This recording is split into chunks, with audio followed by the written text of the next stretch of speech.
আসসালামু আলাইকুম। আমি মোহাম্মদ জাহিদুল ইসলাম চৌধুরী বলছি আইকন কম্পিউটার টেকনোলজির পক্ষ থেকে আন্তরিক অভিনন্দন। বিগত ক্লাসে আমি মাইক্রোসফট পাওয়ার পয়েন্টের উপর তাত্ত্বিক বিষয় নিয়ে আলোচনা করেছি। আজকে প্র্যাকটিক্যাল বিষয় নিয়ে আলোচনা করব। চলুন শুরু করি। আপনারা যারা আমার এই ভিডিওটা দেখার আগে মাইক্রোসফট ওয়ার্ডটা আপনারা আগে শেষ করে নেবেন। মাইক্রোসফট ওয়ার্ড শেষ করার পরে এই ভিডিওতে আসবেন, ঠিক আছে?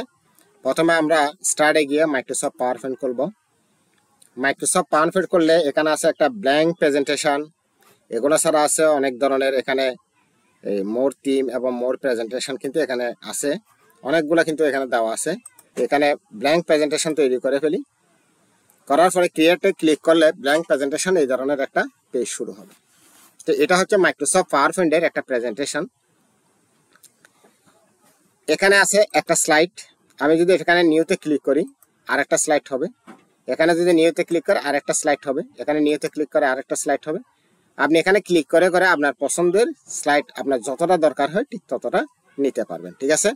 এখানে অনেকগুলো ট্যাব আছে। আমি যে কোনো ট্যাবে ক্লিক করে একটা একটা কাজ করতে পারি। এখানে হোমে ক্লিক করলে দেখা যাচ্ছে যে আমরা মাইক্রোসফট ওয়ার্ডের মধ্যে যেই আইকনগুলো দেখেছি এখানেও কিন্তু আছে। কিছু ভিন্ন ডিফারেন্স আছে, যেমন এখানে লেআউট। আমি লেআউটে ক্লিক করলে এখানে অর্থাৎ আমার এই যে স্লাইডগুলো নিচ্ছি স্লাইডগুলো কোন লেআউটে হবে সেটা কিন্তু প্রদর্শন করতেছে। আচ্ছা, এখানে যে আমি আইকন কম্পিউটার টেকনোলজি লিখি, আইকন কম্পিউটার টেকনোলজি, এটা লিখে যদি আমি এখানে সিলেক্ট করলাম, সিলেক্ট করে এখানে বোল্ড হবে। এখানে ইতালিকে ক্লিক করলে ইতালিক হবে, আন্ডারলাইনে ক্লিক করলে আন্ডারলাইন হবে। এখানে আমি বিভিন্ন ধরনের স্টাইল আছে, স্টাইলে ক্লিক করলে কিন্তু কি আমার স্টাইলগুলো পরিবর্তন হবে। আচ্ছা, এরপরে এখানে সাইজ আছে। সাইজ এখানে আমি আগেও বলেছিলাম মাইক্রোসফট ওয়ার্ডে এখানে কিন্তু তখন 72 ছিল, এখানে কিন্তু 96। এর সাইডে বেশি যদি বড় করতে যায় এখানে ওই কন্ট্রোল সেফে ধরে আপনি সেকেন্ড ব্র্যাকেটের অর্থাৎ দ্বিতীয় অংশটা দিবেন। আর যদি ছোট করতে হয় প্রথম অংশটা ক্লিক করবেন, ঠিক আছে? অর্থাৎ কিবোর্ড থেকে। আচ্ছা, এখানে আপনি এটা যদি আরো ছোট করি এরপরে এখানে আপনি বড় করতে পারবেন। এখানে ক্লিক করে অর্থাৎ ইনক্রিজ করতে পারবেন, আবার ডিক্রিজ করতে পারবেন। এখানে ফন্টটা ইনক্রিজ যেমন করা যাবে আবার ফন্টটা কিন্তু ডিক্রিজও করা যাবে। এখানে ছোট হবে, আবার এখানে ক্লিক করলে বড় হবে। আবার এখান থেকে আমি বিভিন্ন কালার করতে পারি ফন্টগুলা। আচ্ছা, এখানে আমি বিভিন্ন ধরনের কালার নিলাম। এখানে বিভিন্ন ধরনের কালার আছে, আমি যে কোনো একটা কালার আমি চাইলে এখান থেকে ক্লিক করে নিতে পারি। আবার কালারটা যদি আমার পছন্দ না হয় আমি অফ করেও দিতে পারি। এখানে নো কালারে ক্লিক করলে এটা কালারটা চলে যাবে। তো এখানে দুইটা জিনিস আছে দেখেন, অর্থাৎ এখানে একটা হচ্ছে টেক্সট, এটা একটা হচ্ছে ফন্ট কালার। অর্থাৎ ফন্ট কালার বলতে আমি এখানে যদি ক্লিক করি ফন্টে যদি ক্লিক করে এখানে ফন্টের এই কালারটা দেখাবে। ঠিক তদ্রুপভাবে আমি যদি এখানে হাইলাইটে ক্লিক করি তাহলে হাইলাইট এই কালারগুলো এভাবে দেখাবে, ঠিক আছে? এখানে যদি আমি আপার কেসে ক্লিক করি লেখাগুলো আপার কেসে দেখাবে।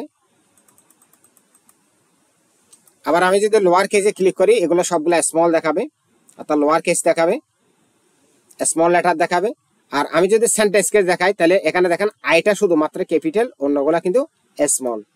আচ্ছা, তাহলে আমরা এখানে ক্যাপিটাল ইচ ওয়ার্ডে যদি ক্লিক করি তাহলে আই, সি এবং টি এই তিনটা কিন্তু কি ক্যাপিটাল, বাদ বাকিগুলো কিন্তু কি স্মল দেখাচ্ছে। আর টুগলে ক্লিক করে প্রথমটা কিন্তু স্মল আর বাকিগুলো কিন্তু ক্যাপিটাল এভাবে দেখাবে। তো আমরা সাধারণত এভাবে দিব না, আমরা এভাবে দিব অথবা এই দুইটার মধ্যে যে কোনো একটা দিব, ঠিক আছে?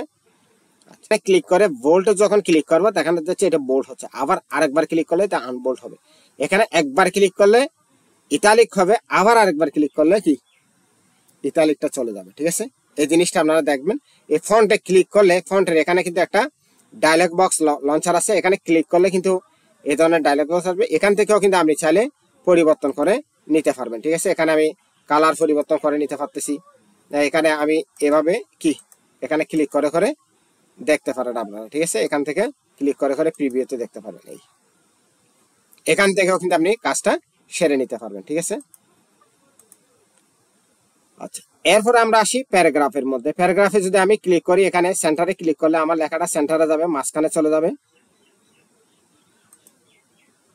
আবার যদি রাইট অ্যালাইনে ক্লিক করে রাইট অ্যালাইন ডান পাশে যাবে।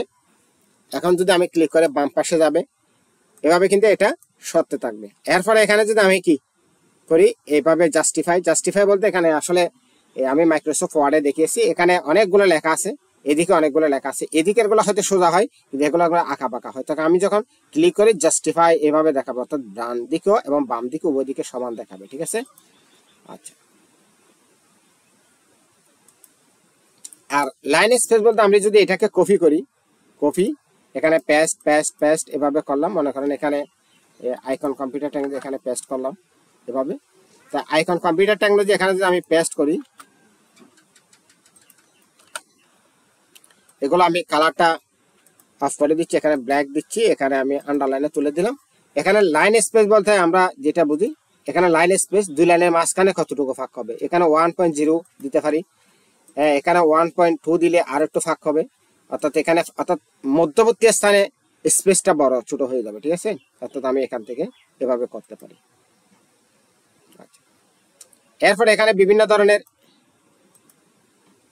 ব্লটের চিহ্ন আছে, এখানে নাম্বারিং আছে, এখানে বিভিন্ন ধরনের নাম্বারিং আছে, আপনি এখান থেকে নাম্বারিং করতে পারবেন। এটা যখন ইনক্রিজ ইন্ডেন্ট করবেন এটা ডানে সরবে, আর ডিক্রিজ ইন্ডেন্ট করলে এটা বামে সরবে। ঠিক আছে লেখাটা। আচ্ছা, এরপরে লেখাটা আপনি কোন স্টাইলে দিতে চান, আপনি কি হরিজন্টালি নাকি ভার্টিক্যালি, অর্থাৎ কোন স্টাইলে দিতে চান। আমি এই লেখাগুলা মুছে দিই।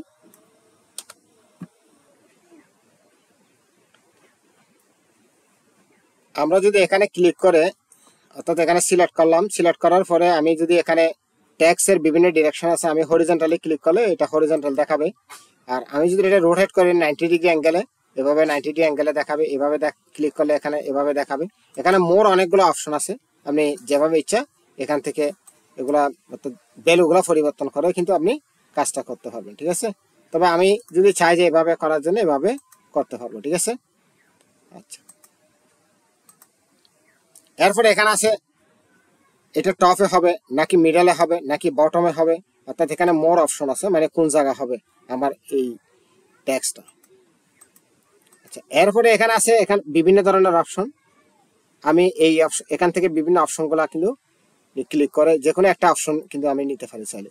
এখানে ক্লিক করলাম, ক্লিক করার পরে আমি যদি এখানে সাইজে একটা ছবি নিব, মনে করেন আমি গুগল থেকে এই এখানে একটা ছবি যদি আমি ইন্টারনেট থেকে গুগল থেকে কম্পিউটার দিয়ে আমি এন্টার দিই,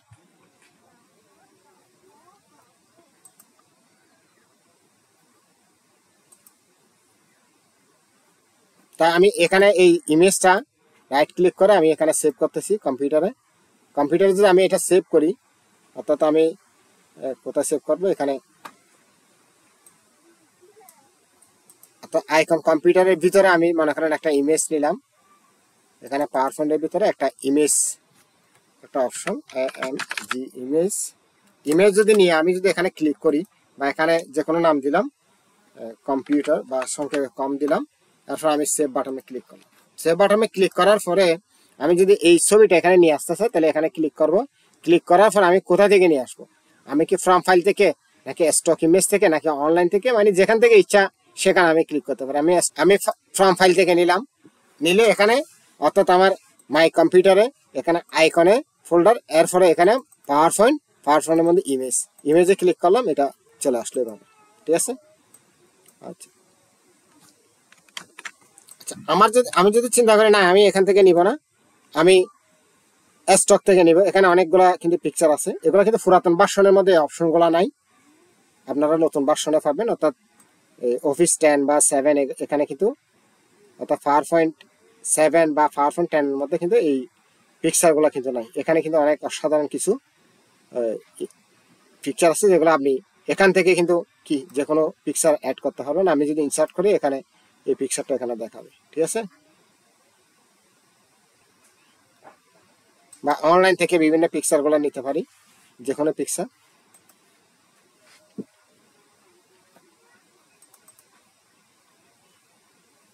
এখান থেকে যে কোনো আমি পিকচার নিতে পারি। আমি যদি এটা যদি পছন্দ না হয় আমি এখানে ক্লিক করলে ফ্রম আইকন, এখানে বিভিন্ন ধরনের আইকন আছে, আপনি চাইলে এখানে বিভিন্ন ধরনের আইকনও কিন্তু দিতে পারবেন। ঠিক আছে,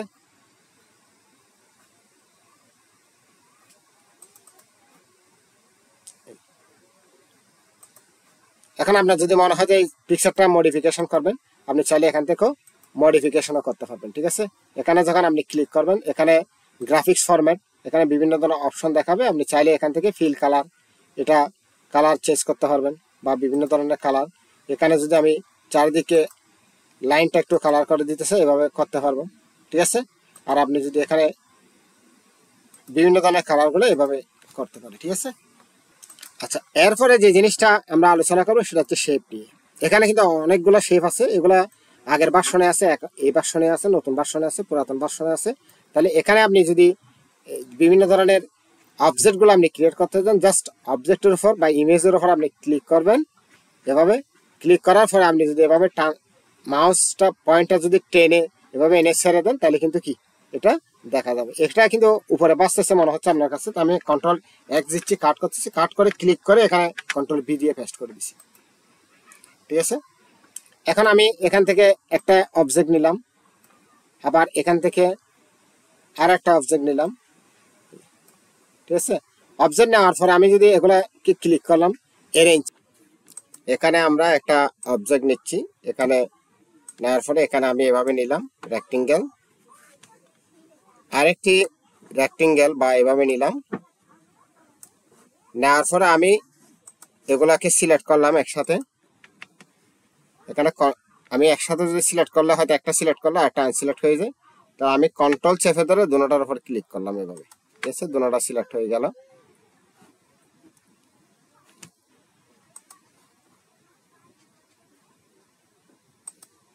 এখন আমি এখান থেকে অ্যারেঞ্জ থেকে গ্রুপে ক্লিক করলাম, তাহলে দুটোটা কিন্তু গ্রুপ হয়ে গেল। তাহলে এখন দুটোটা অবজেক্ট কিন্তু একটা হয়ে গেল। তা আমি চাইলে এটা আবার আনগ্রুপও করতে পারি। ঠিক আছে, আবার চাইলে আবার ক্লিক করে এটাকে গ্রুপ করতে পারি, আবার গ্রুপ করে এগুলাকে বিভিন্ন অ্যাঙ্গেলে রোটেট করতে পারি এখানে এভাবে। ঠিক আছে, আর এখানে কুইক স্টাইল, বিভিন্ন ধরনের স্টাইলগুলো আমরা দিতে পারি। এখান থেকে আমরা যে স্টাইল দিব ওই স্টাইলটা হয়ে যাবে। এখানে বিভিন্ন ধরনের স্টাইল আছে। এখানে আছে ফিল, এখানে আছে, এখানে আমি ক্লিক করলাম, ক্লিক করার পরে এখানে কালারের মধ্যে ক্লিক করলাম, যে কোনো একটা কালার নিতে পারি এখান থেকে। আচ্ছা, তারপরে এখানে মোর কালার ফিল, এখানে বিভিন্ন ধরনের কালার আছে, আমি চাইলে এগুলাও নিতে পারি। আবার কাস্টম কালার আছে, এখানে বিভিন্ন ধরনের কালার। আমার মাউসের কার্সরটা একটু ঘুরিয়ে নাড়াচাড়া করে আমি আমার ইচ্ছা মতো পছন্দের কালারটা এভাবে নিতে পারি। এরপরে এখানে ক্লিক করলাম, ক্লিক করার পরে আমি এখানে এটাকে 3D অ্যাঙ্গেলে দেখাইতে পারি। এভাবে সারি বিভিন্নভাবে আমরা দেখাইতে পারি। ঠিক আছে, এরপর এখানে আরেকটা জিনিস আছে, এটা আমরা কিন্তু মাইক্রোসফট ওয়ার্ডে দেখেছি, রিপ্লেস কিভাবে করতে হয়, ফাইন্ড কিভাবে করতে হয়, এগুলো আমরা ইতিমধ্যে শিখেছি। আর এখানে অ্যাড ইন একটা গুরুত্বপূর্ণ টপিক আছে। এখানে চাইলে আমরা চ্যাট জিপিটি এই ফাংশনগুলো, এখানে বেশ কিছু টুল আছে, এগুলো চাইলে আমরা আমার পাওয়ার পয়েন্টের মধ্যে আমি অ্যাড করে নিতে পারি। যেমন chat GPT for power point, এখানে আর আছে plus AI for power point. এখানে বিভিন্ন ধরনের টুল আছে, এগুলো চাইলে আমার পাওয়ার পয়েন্টে আমি সংযুক্ত করে নিতে পারি, তা অ্যাড করে সংযুক্ত করে নিতে পারি। ঠিক আছে, আমার ভিডিওটি যদি ভালো লেগে থাকে অবশ্যই লাইক কমেন্ট শেয়ার করুন। পরবর্তী ভিডিও পাওয়ার জন্য আমার চ্যানেলটি সাবস্ক্রাইব করে রাখুন, পাশে থাকা বেল বাটনে ক্লিক করুন। সবাইকে ধন্যবাদ, আসসালামু আলাইকুম।